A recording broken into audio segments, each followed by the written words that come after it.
Welcome again, people, to MG Sports TV. Thank you very much for joining. I still haven't really resumed the regular live streams as yet, so that will be coming back quite soon. Hopefully, we get back on track with that. But we're going to speak about some good news, some real good news where football is concerned in Jamaica. There's been a lot of negativity. I mean, crazy amount of negativity so far in the past couple of weeks surrounding football in Jamaica. But out of nowhere, here comes brilliant, and I mean real brilliant news for the official official signing of Dujuan Richards to Chelsea, which is quite it's a good look. And as I said, it just takes away the negativity out of the here and to just a little bit of time to focus on something positive.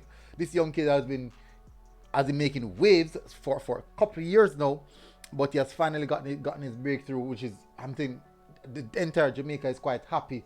It's very happy about that, and that he would definitely hope that he will reap the success that is needed. At this moment now, the question still looms. When will he get his first look in? That's what everyone wants to know. I want to know as well. When we see him in the Chelsea gears for the first team. At what point we're going to see that. So that's now the next question. I'm hopeful that we can see it quite soon. So there's some EFL Cups coming up and those type of things. So maybe we might see something like that. Just maybe we might see that at some point in time. We don't know when, but I think there's an EFL Cup coming up soon. I think they might play against Middlesbrough. Yeah.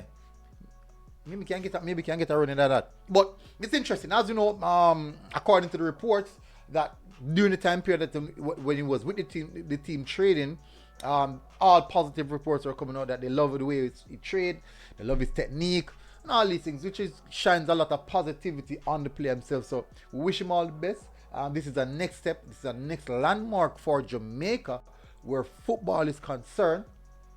And it's a good look. It shows that there is talent here, and once you dig deep enough, you will find some level of you'll find those talents right across the board, which is very much important. That's what we need to do. We need to scout and find these talents, all walks of the country, because something can be done with these talents, and they can make that next step. The question is, are there more talents here like of Whisper? Yes, they are. And there will always be talents here like of him, but now the question is opportunity. Will they get that opportunity? Not so sure. That's why in some sense you have to give Craig Butler a lot of respect for that, in providing the opportunity and him taking it. So that's a big plus where that is concerned. Nevertheless, it's a good look. It's a really good look, and I wish him all the best. I wish him stay humble, stay focused, stay grounded. It's very important that you do so, especially in these times, because it's very easy to reach at the top of the ladder, but it's quite easier to go back down. So stay humble, remain focused, and let's see what light he will shine in the Premier League if he gets the opportunity to do so. So we'll see how this one panned out, people. I think this is one going to take a lot of updates. This is going to drop a lot of updates on it. So big up on yourself, people. Big up yourself as well, Richards. And this accomplishment is huge. It's huge in the Jamaican football spectrum. And I have to say, congratulations. Well done. Big up on yourself, people. Hit like button, hit subscribe button. If you are here for the first time, don't know again, say, you work on the top of yourself, people. More work out continue. As always, MG Sports TV, people. Route. Boom. Big up on yourself.